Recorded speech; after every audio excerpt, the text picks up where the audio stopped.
السلام علیکم ناظرین، آپ سب دوستوں کا ہمارے اسلامی وائس چینل پر خوش آمدید۔ آج ہم بات کریں گے کہ حضرت امام حسین علیہ السلام نے جس شیر کو پالا تھا وہ شیر ابو الحارث کہاں سے آیا تھا، اور جس کو آپ نے بچپن میں آزاد کر دیا تھا وہ کربلا کے میدان میں کیسے آیا اور کہاں سے آیا۔ ویڈیو کی تفصیل میں جانے سے پہلے اپنے بھائی کی حوصلہ افزائی کے لیے چینل کو سبسکرائب اور لائک کر دیجیے گا تاکہ ہماری آنے والی ویڈیوز سب سے پہلے آپ تک پہنچ سکے۔ دوستو، حضرت علی ایک بار خطبہ دے رہے تھے کہ اسی بیچ ایک شیر کہیں سے آتا دکھا، جس کو لوگ دیکھ کر مولا علی کی طرف بھاگنے لگے، اور لوگوں نے کہا مولا علی ایک شیر آ رہا ہے، تو آپ نے کہا بیٹھ جاؤ، تم لوگوں کو کچھ نہیں ہوگا۔ اسی درمیان اس نے ایک چھوٹا سا بچہ دیا اور مولا علی سے کہا کہ میں شیرنی ہوں، اس بچے کی ماں ہوں، اس کی آپ حفاظت کرنا، اور یہ کہہ کر وہ شیرنی چلی گئی۔ مولا علی نے اس بچے کو امام حسین کو دے دیا اور کہا کہ اس کی تم حفاظت کرو۔ امام حسین نے لے لیا اور اس کا نام ابو الحارث رکھا۔ حارث عربی میں شیر کو کہتے ہیں۔ امام حسین سے شیر کو بہت پیار تھا، چونکہ مولا حسین کا گھر مسجد کے ساتھ ہی تھا۔ وہ شیر باہر ہی بیٹھا رہتا تھا۔ وقت گزرتا گیا، شیر جوان ہو گیا۔ ایک دن کچھ لوگوں نے مولا علی سے کہا یا مولا علی، حسین کا شیر جوان ہو گیا ہے، ہمیں ڈر رہتا ہے کہ کہیں ہمیں کاٹ نہ لے، جنگل کی چیز ہے، جنگل ہی میں اچھی لگتی ہے۔ مولا علی نے کہا کل تم کو یہ شیر مدینے میں نظر نہیں آئے گا۔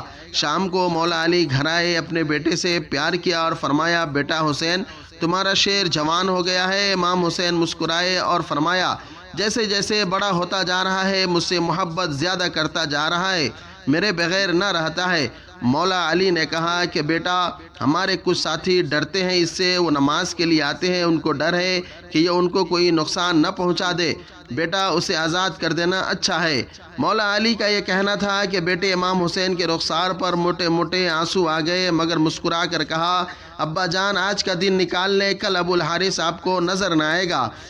مولا علی نے کہا آج کے دن کیا کرو گے؟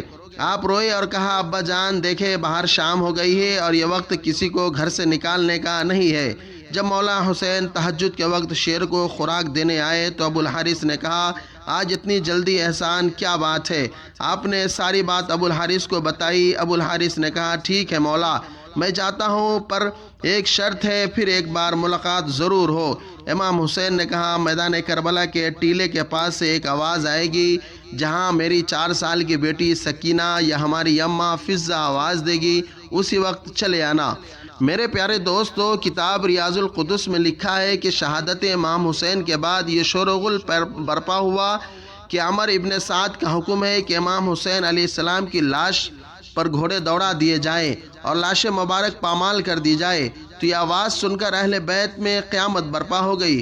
تو اسی وقت آپ کی والدہ بی بی فضہ نے شیر کو پکارا اور کہا اے ابو الحارث، کیا تجھے معلوم ہے کہ یہ دشمن اسلام اور لشکر دشمن امام نواسہ رسول کو پامال کرنا چاہتا ہے؟ جیسے ہی شیر نے جناب فضہ کی بات سنی، قتل گاہ کی طرف چلا آیا اور امام حسین کی لاش پر بحسرت نگاہ نظر ڈالی اور اپنے دونوں ہاتھوں کے درمیان لاش مطہر کو لے لیا۔ اور جب کوفی لوگ گھوڑوں پر سوار ہو کر لاش حسین علیہ السلام کو پامال کرنے آئے تو دیکھا شیر موجود ہے، تو سارے لوگ الٹے پاؤں بے قابو ہو کر بھاگ نکلے اور کسی نے پلٹ کر نہیں دیکھا، اور اس طرح آپ کی لاش مبارک بچ گئی۔ اور دوسری روایت میں ہے کہ ان لوگوں نے لاش مبارک کو رونت دیا تھا، تب وہاں شیر آیا، واللہ عالم۔ دوستو، یہ واقعہ ریاض القدس اور معالی السبتین میں مذکور ہے۔